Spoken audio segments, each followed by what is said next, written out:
Hi guys, so short vlog for today. So since nandito kami sa Cebu, hinanap namin yung mga underrated lechon house. So dito kami tinala ng taxi driver na sinakyan namin. This lechon house is located in Mambaling. That's in front of Gaisano Hayalay. Quick tip, if magka-crave ka ng lechon, better to go there early in the morning habang mainit bagong luto pa yung lechon at crispy pa ang balat. So nag-order kami ng 2 kilos of lechon and also nakita ko nga chicharong bulaklak kaya umorder din ako ng isa para dito.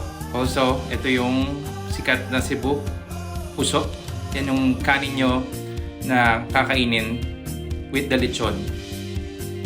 Perfect match talaga itong puso sa lechon at sausaw sa suka na may toyo, na may kalamansi at sili.